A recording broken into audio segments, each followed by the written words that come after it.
All right, let's try it.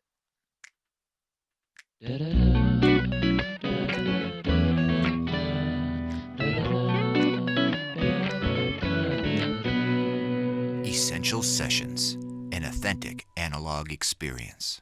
Partnerships and collaborations, how do they pay off? So I won't make you guys go down the road, but if whoever would like to start off and just explain a unique partnership or collaboration that you have been a part of or that you know of, and what have been the benefits of that, the ripple effects, how it's enhanced your career. And before we jump in, just so you guys know, this is an informal conversation, so feel free at any time, put your hand in the air, ask a question, follow up, whatever else. So please feel part of the dialogue. I'll jump. We bring a wide variety, wide genre of musicians, theatrical acts to town, and we always ask that they provide some sort of outreach connection.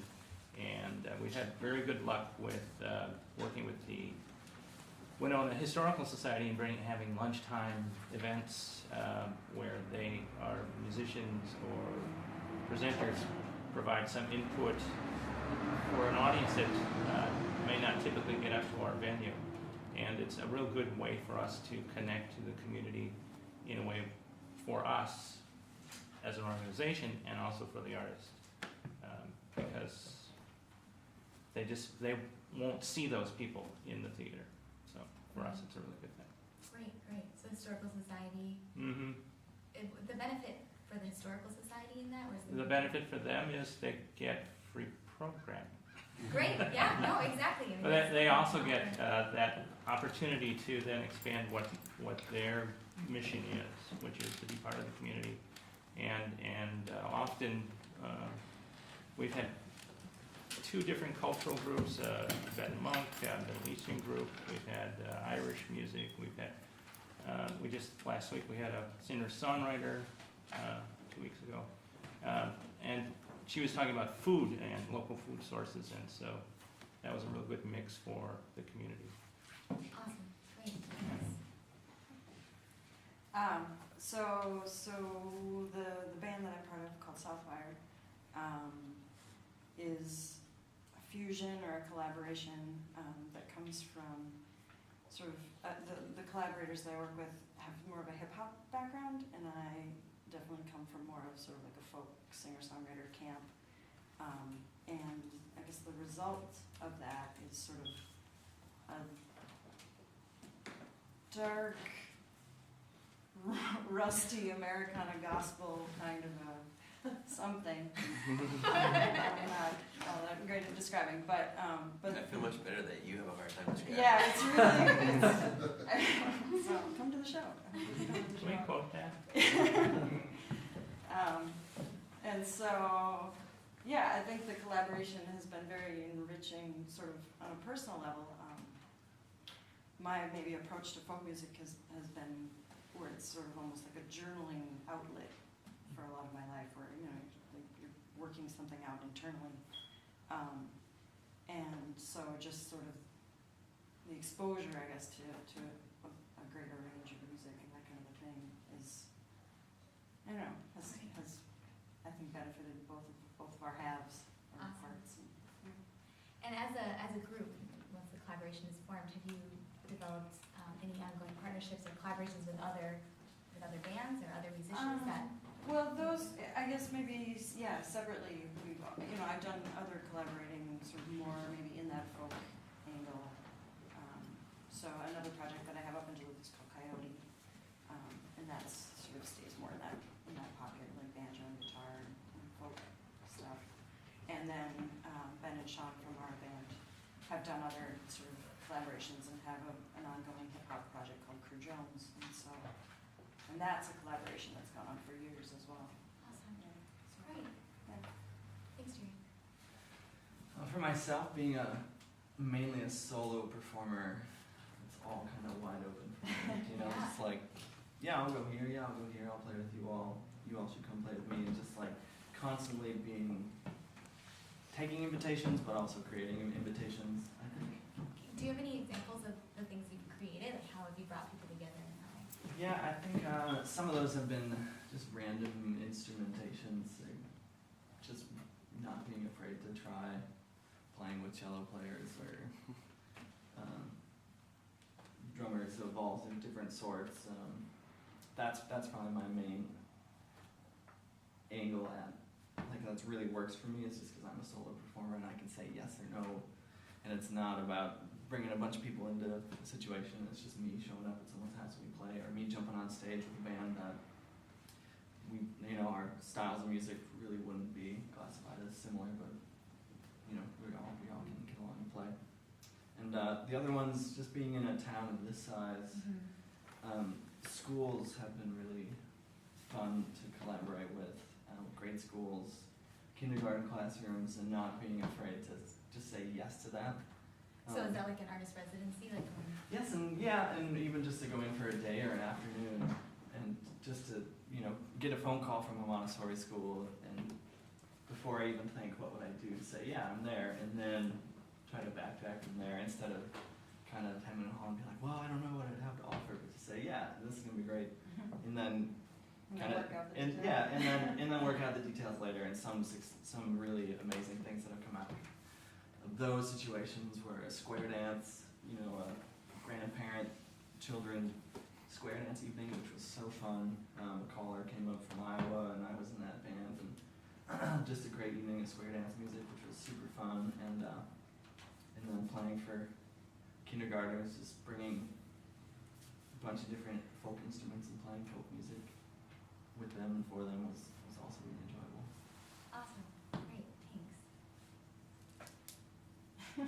Thanks. Are you ready to answer, Dave? I was making notes because I can't do anything without notes in front of me.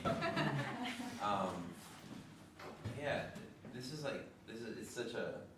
I mean, it's something I do all day, every day, and everything that I've done in the music industry since I first started doing anything it's always been a collaborative process. The first radio show I was on had like 19 people on it, and nobody got paid, so we all just showed up and did what we could. So I learned really early that like there's you have this idea about what you want to accomplish. You have this goal out here, and you're right here, and you have a finite amount of resources and time and energy. And getting to that point is sometimes much easier with other people who are on board with the same idea or vision. So, I mean, just on an individual level, there's like micro and kind of macro collaborative relationships that I've seen. Some of the smaller ones, like I said, are just the stuff we do on the radio. Even too, like inside the radio show, we've a couple times a year we have critics from different publications on come in and talk about their favorite list of releases this year, or at the midway point, Chris Riemenschneider from the Star Tribune will come in. We found that the collaboration really helps open us up to getting the attention of people who are fans of Chris's work, and people who are fans of us get to see Chris or hear Chris talk, and the shows have much more impact in that. I feel like at least in social media and kind of like promoting that Sunday show gets a little bit more attention because it's going out multiple ways. But music, every single piece of it, unless you're like a person with a guitar that plays by themselves all the time, is a collaborative thing. Even in that, you still have to collaborate with the venue or the sound technician that night. So there's really no there's so much of it in every way, and learning to be good at it is a really valuable skill. And some people really they fuss the whole time. They can't settle into it. They can't say what they need from the other party. They can't listen to what the other party needs, and then you end up with these these uncomfortable situations where. So it's like if you're going to be an artist, if you're going to be a musician or whatever you're going to do, learning to communicate so that you can be a part of those collaborative relationships, because you can just get so much more done. The macro version that I see, I was trying to think of a really good example of NPR, and I would have to say it's the Minnesota Public Radio collaboration with the Walker on Rock the Garden, which was initially a Walker event. And when the Currents started, we sort of got involved with that. But that's massive. These teams from both organizations working together to do this thing that's it's a one-off project they spend a lot of the year working on, and in some ways, I think you asked the benefits of it, right? But in some ways, you get the resources from both sides. Mm-hmm. The downside is that you've got a lot of cooks in the kitchen. That's the hard part of collaboration. And I wrestle back and forth. Sometimes I'm like, next time I'm just going to be in a band with me and like one other guy who I can boss around. But then, then what I end up doing though, aesthetically, what I'm drawn to is big things. Yeah. Like the two bands that I played, each one has 6 members and one has 8 on stage all the time. Everybody sings, everybody plays an instrument, everybody's got a aesthetic direction or idea. It's not exactly the same, and the art is like having a nucleus to the sort of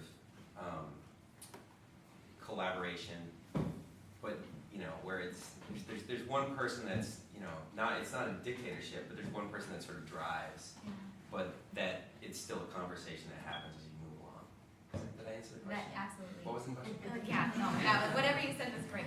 So developing these skills was something that I really pulled out, and just from each of you, we've got this communication, this ability to say yes to everything, the not being afraid to go to mediums, genres, or organizations that aren't necessarily 100% aligned with what you're doing, and the benefits that can come from that, or what you think about that. But you mentioned something that I think is really important for each of us is how do we get good at this, and what have you learned through these collaborations about your own personality and how you deal with some of those challenges that come up, and the skills that you feel like are really important to work on and push through to reap some of the benefits that you're talking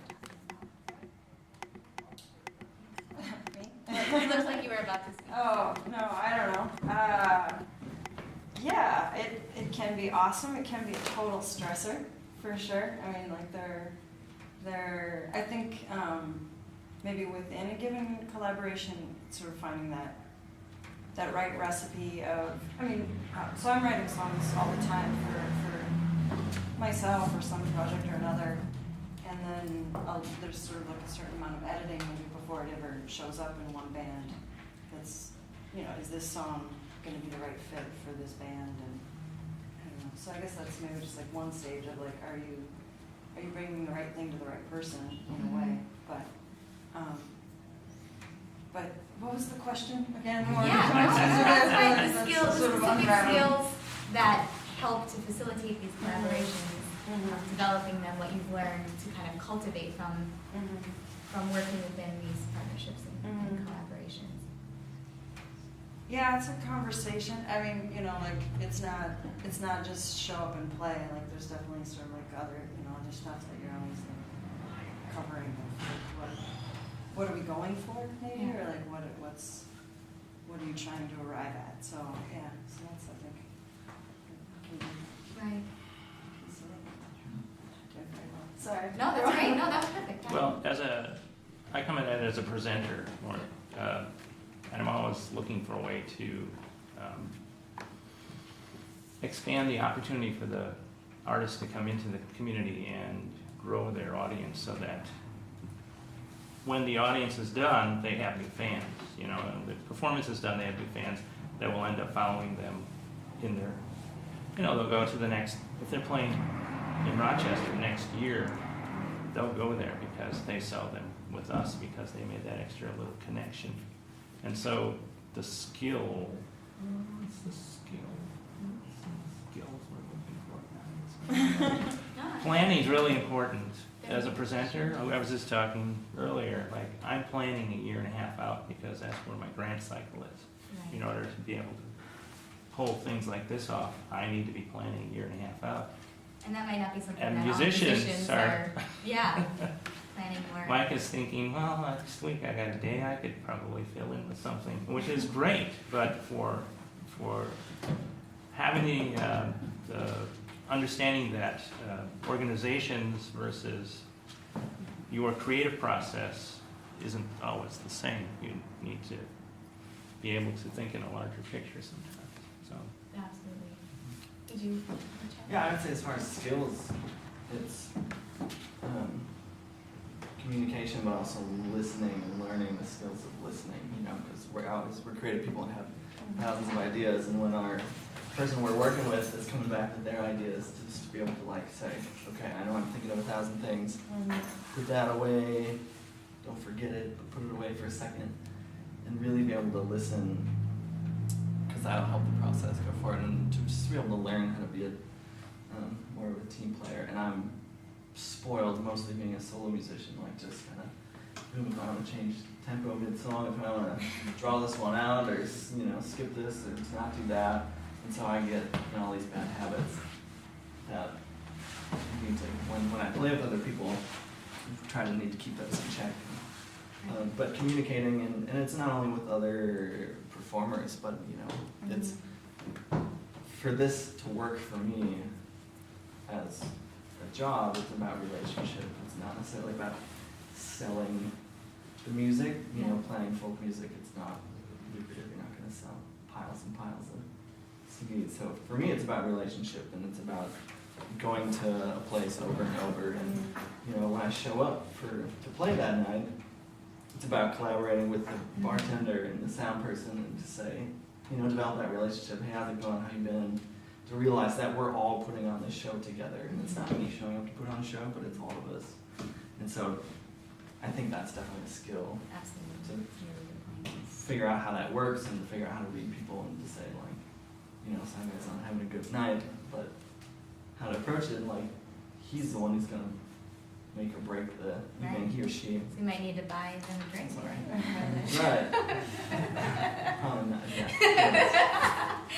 No, that's great. That gets you over the hump on that one. Right. The communication part is the cornerstone of it. And what we're talking about now, it could, if we changed a few words, would be a conversation about maybe romantic relationships or family relationships. It's all the same skill set. It's just being applied in a different venue. And I think the hardest obstacle for me in that was always I'm just a willful, impulsive person who gets an idea about what I want, and then I'm single-minded about getting to that thing. And if you want to come along with that, let's go. But if you're not, then we're gonna talk about it, and I'm gonna talk at you until you see it my way. That was a really big problem for me. I had to in the last couple of years really look at how I collaborated with people, and how the essence of the collaboration is the nature, the details of the collaboration can be defined up front. For example, if you and I wanted to start some sort of musical project, and I was I got these songs, I want to play them this way, what I'm looking for is a drummer who will do these things. But I'm going to kind of tell you what I'm looking for, and then I just need you to execute it. I'm not looking for a lot of creative input. And be wow, that sounds cool, but I'm looking for more creative input. And then we have a conversation about what each of our needs are in that specific collaboration. And what I would have done before is just been it's this awesome thing, we're going to do it, and we're going to play, blah, and you'd be yeah. And then 15 minutes into it, we realize that I'm going to boss you around, and you don't like that. But now I have to have the conversations up front, and what that means is sometimes I don't get to work with people that I initially think I want to work with, because they're not willing to accept the terms of the collaboration that I have, and their needs aren't going to be met, so they're I'm going to decline. And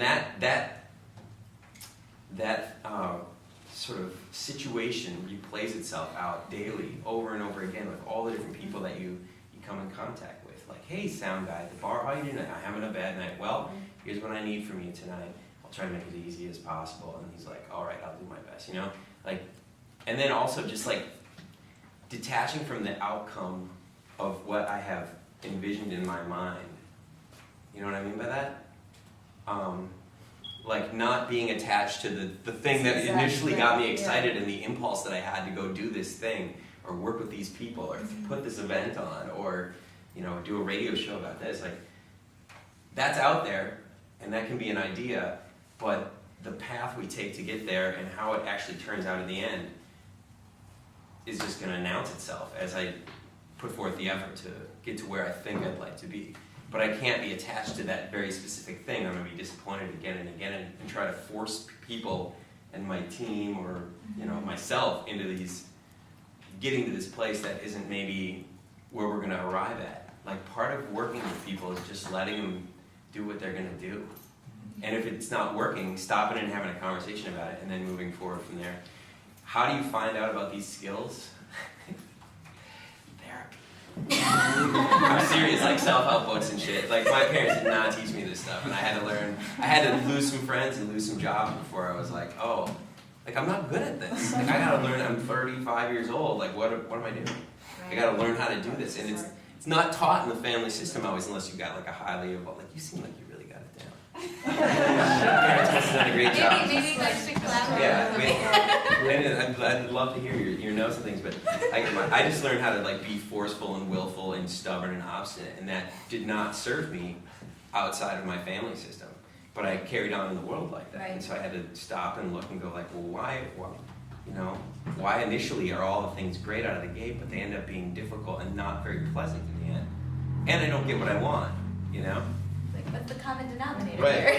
here? What you're saying is so important though, Yeah. because instead of, so this project that you two guys were going to do, it didn't go anywhere, but instead of him saying, this dude's a total jerk, don't even go to a show, he's going to say, we were going to try something, it didn't work out, and you can go back and there's a relationship to build. He got to choose. Right. Right, and there's still like, who knows, it might happen later, Yeah. but instead if like, he starts like, no, it's like a total jerk, Yeah. he's going to tell all his pals to not go see you either, like, Yeah.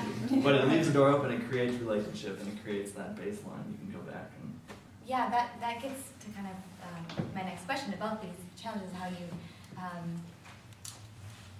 what you do when partnerships go wrong. And I think that that's a really important thing, especially when you're collaborating with friends or people that you want to keep in your life. And they always say, like, you should even have contracts even with your friends while you're working on projects. And I don't do that. But there is exactly that agreement and some way of saying, of being able to keep it personal but also keep it professional and see the difference between those two things. It's like we're collaborating because we are both musicians, this is our profession, this is what we want to do with our life, but we're buddies as well.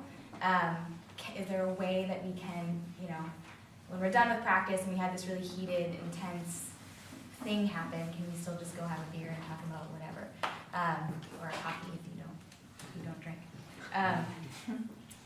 So the kind of how, I guess the mistakes that you've learned from, and David, you shared a lot of that already, but any collaborations or partnerships gone wrong, and what you've learned from that, or how you've healed or mended? None, zero. Perfect. 100%. And I guess with that, and I think we've touched on this already, but how the pros outweigh the cons, or do the pros outweigh the cons, all of that.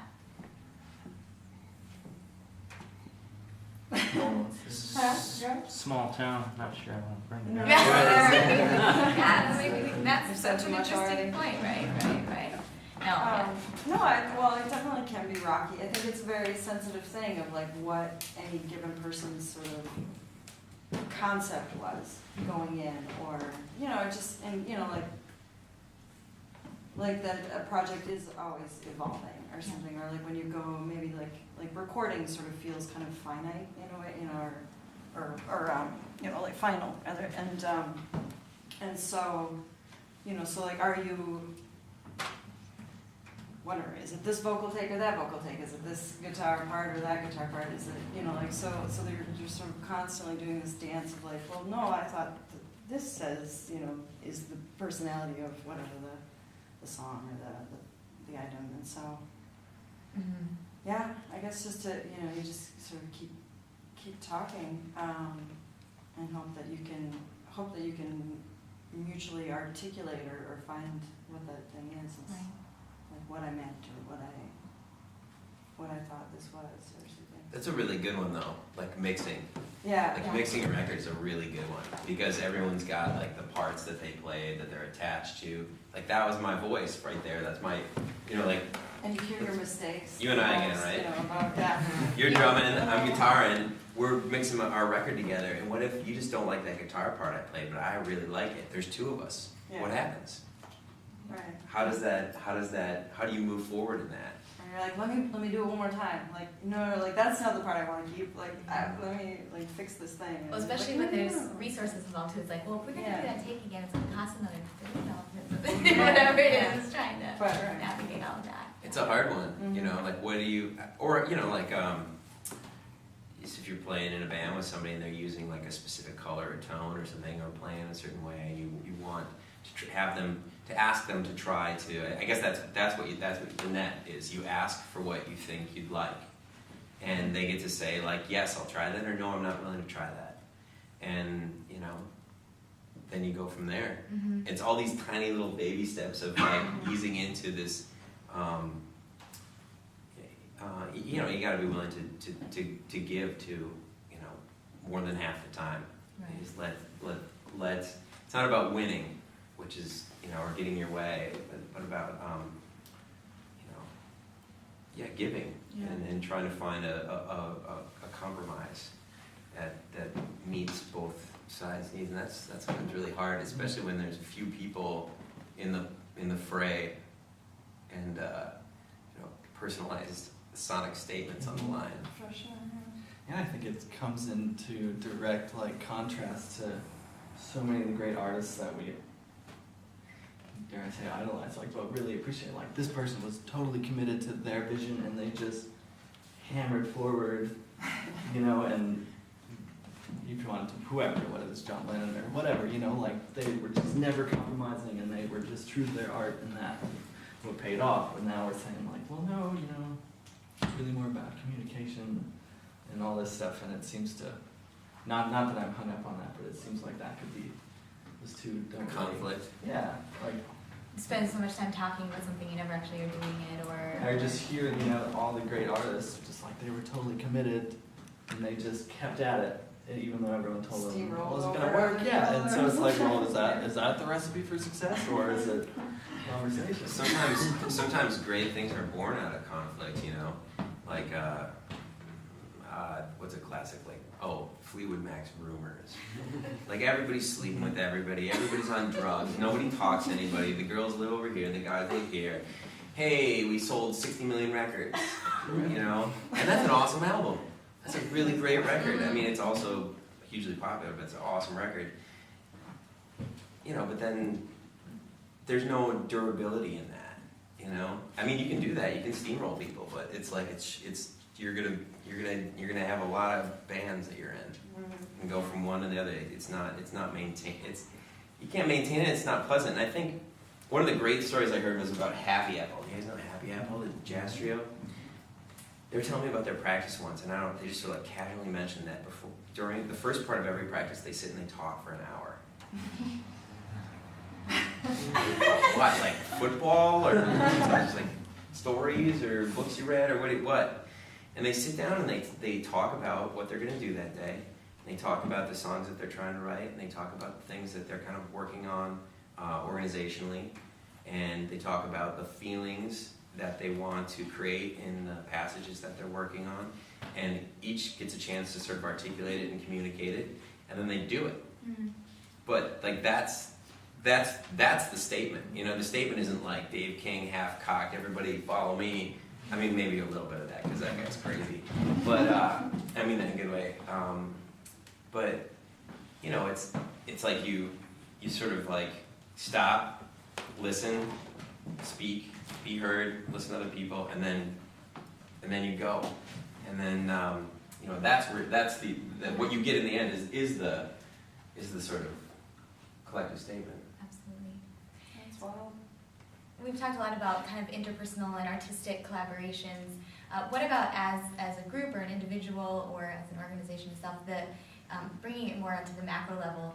Any partnerships that you've had with other organizations that have, you know, not necessarily within the arts world, if it's been, you know, a partnership with, you mentioned the Historical Society, but ways that you have or that you've seen brought in outside of the arts community to develop your audience or to expand that outreach, or to just come up with a new work or anything like that? Do you guys have any personal or examples that you know of that thing? Can I, Please. Winona has a lot of small organizations, and we tend to collaborate together. There's Midwest Music Fest is a great example of that, Mm-hmm. homegrown. Last year, an informed amateur had this idea of celebrating Rockwell Kent, who's a nationally known artist, but maybe not well known. He wanted to have all these organizations collaborate. He got the Art Museum to do a major show. He got the Theater de Mississippi to write a play, the Historical Society, both universities. There was a symposium developed, all because he had this vision. But then he sat around at the table with all of these organizational people, and we created this week-long celebration of this kind of quirky visual artist from the 1930s, you know. But it brought hundreds of people to town. It made a splash in, you know, a very specialized area. But a play was written, shows were done. All of this done because one person had a vision, and he was willing to step up and say, "Why don't we do this? Can we do this? Let's do this." And other people saying, "Yeah, we can do that. Yeah, that makes good sense. That's going to work for us." Now, I wasn't involved. I sat at the table, but I was a cheerleader. Yeah. Yeah. But that's the kind of wonderful thing that can happen in a small town like this, or in a very creative community anywhere. But those are the kinds of connections, those personal communication connections on a larger scale that we can do in a small town like this. Dare I say, Live at the Levee is another event that's starting to happen here. Again, a group of people have a vision, and they're looking for partners to sit at the table. Yeah. And I think that's going to happen too. That's awesome. Anybody Yeah. else have any?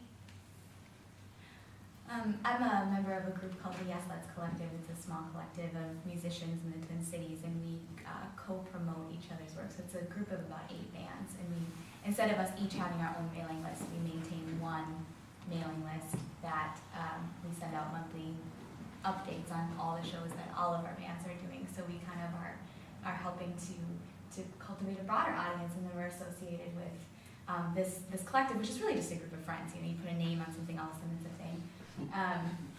And just how you can kind of use that then to do co-marketing and co-producing, things of that nature. What that also allows you to do is have this community of people that you can connect to other organizations. So we partnered with storytellers, and we held a storytelling event where in between each story we had one of our bands play a short set. So all of a sudden you've got the whole storytelling community coming together to watch stories, but also listen to music, and vice versa, so expanding those kind of art forms. And then a space like this, we've done events at art galleries where we've mixed sensory experiences, like having everything be in pitch darkness, just listening to the sound around you, and then having not being able to hear anything or speak and just looking at the art. But seeing how we can mix, how we can partner with galleries or partner with businesses. Chambers of Commerces are always looking, this is a great initiative that a couple of folks are in our collective are looking at starting, but partnering with Chambers of Commerces to do shows in vacant storefronts, pop-up venues, things of that nature, how you can get business and community involved and engaged. I think oftentimes, I'm the arts administrator. I work with a lot of different artists and musicians on grant writing and project management, booking, things like that.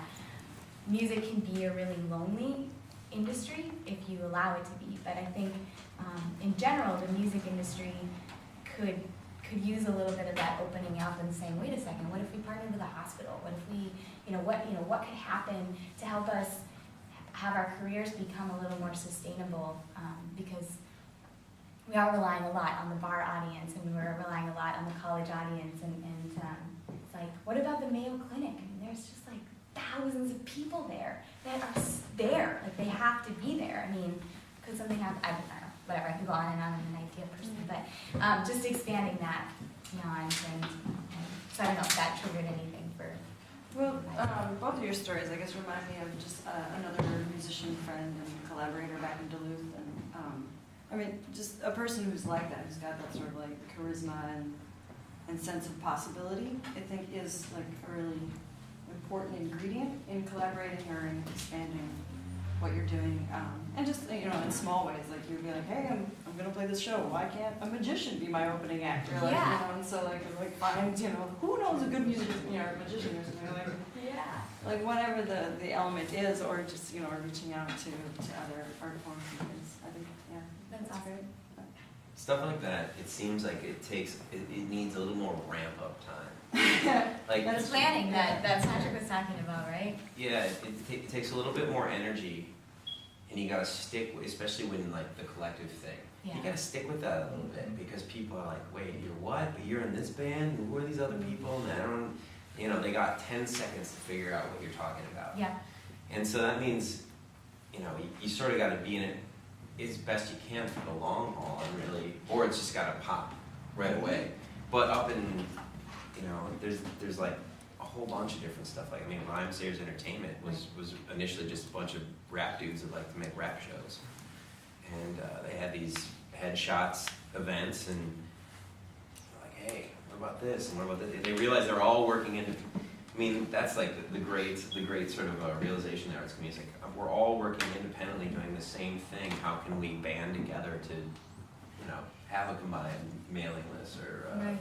you know, social media stuff? Like, one person can do it for everybody, or we can all do it for ourselves, which is easier, you know?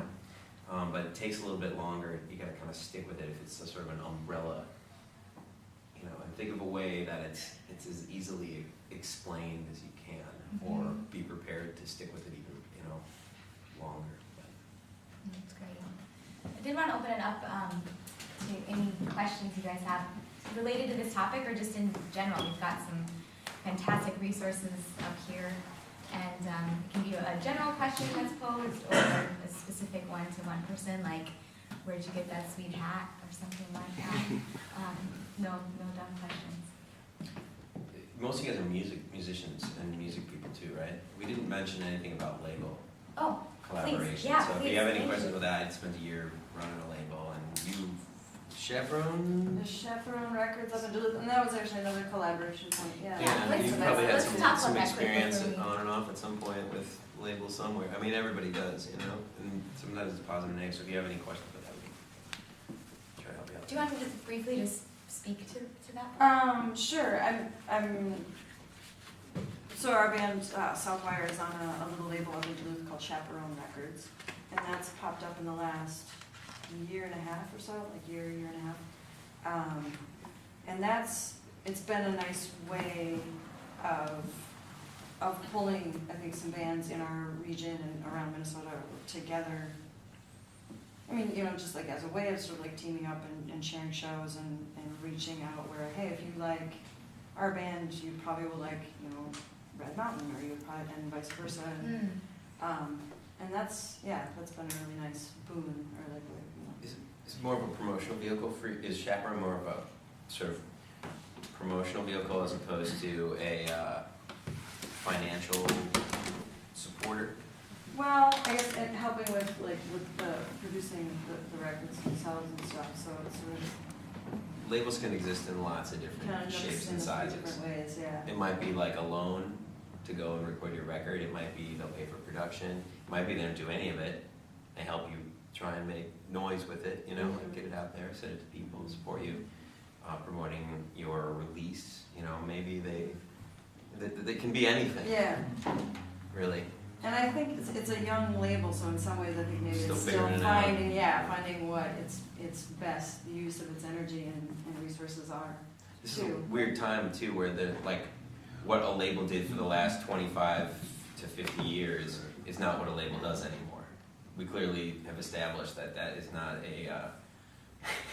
Well, we haven't quite clearly established it because people are still, you know, doing it.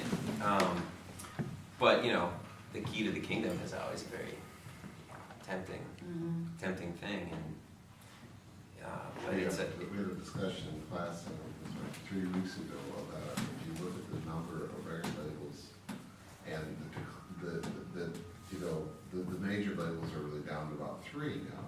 You know, I mean, the super mega labels, whereas if you go back 10, 20, 30 years, at that number just keeps decreasing and decreasing. But the market obviously is grown exponentially because of the social media and because of the distribution and the internet and everything else. And so, you know, what it's hard to put any kind of definitive way of describing what the record label is today. I think I agree completely with you that it's, you know, it's taken on a different meaning. But certainly, especially like, you know, what you said about it being supportive and finding like interests. I think if you look at Red House or people like that, you know, that really establish themselves. So it's very much a changing landscape. Hard to pin that one down. So with a lot of labels going more digital, do you guys see producing physical CDs as still being very viable, or is it more just because, you know, we still have an attachment to the physical that we still like having the CD? That's a great point. That it seems like I guess, you know, so the CD is dying, but I think that the art and the sort of, like you say, the sort of a tangible thing that can go with music is still an important piece. And so the approach that Chaperone Records has taken is going then back towards like vinyl, where it's sort of about a physical, you know, you have this physical representation of the music itself, because I don't know, it's like sort of like a lovelier way to possess the music, but then you're still going to have, you know, the digital streaming version, because that's, you know, it's so available and so possible. But Yeah, I work at a record store once a week. I've been working at the Electric Fetus in Minneapolis for 12 years. I sold $2,000 worth of CDs and LPs on a Tuesday, and the guy next to me sold $2,500. What I'm saying is that there's still tons of people buying this, and tons of, like, people just don't, not everybody, you know, maybe there's an age divide of like, what, 20, 25, 30, maybe 30 and under. They're just like, they're just not attached to it. But older than that, they still buy CDs, they still buy records. And so how are you going to take this thing you create and get it to people? And right now, we're sort of in between. There's a bunch of people that want something on their record shelf. They want a CD for their car. And then there's a bunch of people that have computers that don't even have disk drives and don't know what a record is. You know, there's kids at the store that are like, what's that thing? I'm not kidding you. Like adult children, you know, they're like, what does that do? You know, oh, no, I forget that it's like retro. A record player is retro. I mean, I've been around it, you know, especially the hip hop community. They never stopped. It's always been there. It never went away. You know, now they use things that are a little bit more conducive to live performance and stuff, but people are still buying it. So then the answer is like, do people care about all the stuff that they used to care about? Does the packaging have to look the same way? Quite honestly, if I was in a band now, I would make some LPs, but a very small number of LPs, you know, like a reasonable amount. When those sold out, then I would get some more, you know, like you're gonna have closets full of them if you try to get the break at a certain price, right? I would make the CDs myself, you know, with the band. Burn them on some discs, draw some stuff on the cover, write the track list on there, and you're done. Like, you don't need to pay for all this other stuff, the jewel case and the art and all this. Like, people just, it's not as big a deal anymore. Or come up with a simple version. The tools are out there now to make that stuff yourself simply for the 200 to 300 CDs that you're going to sell over the course of that record's life, maybe more. You know, there's no reason to. But then also do all the digital stuff. You know, get it up online immediately. Try to make some money doing it. You know, use all the new opportunities that are available to you in the sort of digital age. But for the meantime, I would still consider having some physical product, a smaller amount maybe than you would have in 1992. But you know, were you guys born? Wait, all the answers? 93. Okay. I was a performer. As a performer, what I find is, if I have the CD there, it it is somewhat of an impulse buy. $10, gone. Yeah, it's $15 that you for 10, right? So, and if you say, oh, yeah, well, it's on iTunes, you can go download it later, they won't do that. Gone. No, Right. it needs to be in and of the moment. And so I agree, and I think self-production, Camden is one of our great tech students in last year. He did all the recordings of all the departmental things at St. Mary's, and developed a template, and we have a printer that prints on the silk screen things, and they look great. And I don't know, you spent a little more time on that, but they're very professional looking, and we use paper sleeves and put them in there. And the cost is what, a few bucks per CD, if that. Not paying you for your time, of course, but. You know what the limited edition Polisa vinyl that came out last week looks like? It's white. The Polisa put out a record. Oh, and really? It's coming out this coming Tuesday, but for whatever reason last week we got there's 500 of these made, and they go all over the country. There's like 60 of them at the Fetus. They're literally a white record sleeve with a white record inside of a white record slip, and on the front there's a hand-drawing picture. There's 500 of them. There's 500 hand-drawn faces with a Sharpie that Chaney, the front woman, drew, and on the back the band signed all 500 copies. Sweet. That's it. That's great. So what I'm saying is like sometimes the limited runs of things, like if you do a small run of pink vinyl, a small run of green vinyl, then people are like, ooh, I got this one, like sometimes it actually, your goal is not to screw people and, do bad things to give you as much money for the same thing over and over, which has been the hallmark of some of the major label techniques in the last, every year, new Elvis Costello record again. This year's model has been like 5 times. It's too old. You didn't get that. Okay. But what I'm saying is that sometimes the limited access to things like the record store day stuff is a great example. They print these really small runs of things that go out and people freak out about them, and they buy them and collect them and eBay them, and sometimes the limited access to a thing is a good thing.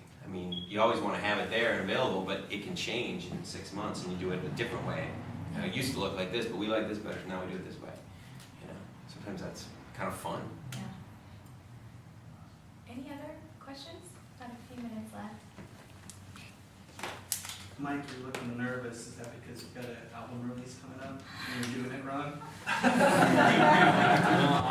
I'm wholeheartedly excited about my CD release party. Mostly because that's how I continue to consume music. And I know there's a lot of people out there. I was one of the few that didn't sell my record or my CD collection from the 90s. Still have my parents' vinyl collection, which then became my vinyl collection. And so it's just like, it's all there, and it's really autobiographical, and it's really cool. But at the same time, a lot of radio stations, college radio stations, put CDs in the thing, Yeah. and that's in... What's the thing, Fairbridge? That wasn't a slam. I didn't know what you meant, really.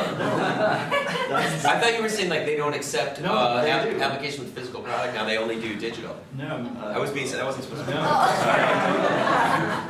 I've got 2 college radio station students right here, so what do you do with CDs? What is CD? Yeah. Well, I've actually been using a lot of the program that we have. Sam Broadcaster is one of the programs that we use, and we put CDs on there, so then we just have a whole library with it. But if you get submissions on CD. In the mail. Yeah, we can play it, yeah. Yeah, and you. I personally don't. Okay. I'm sure other Like what happened? Huh? The CD bin. The The band? giant bin. Is somebody radio? No. I've still got my CD collection too, for sure. Yeah. Like, it's that I hear, it's like, oh, it's just a, dying breed, but. There's sort of a breakdown there, like the album or whatever is made, and it looks a certain way, and it goes on this certain shaped thing, and that's what you use to deliver this sound or this statement to the listener. And then they take that thing, whatever it is, and they put it on or in something and start it and then listen to it. You know what I mean? But if it's digital, like,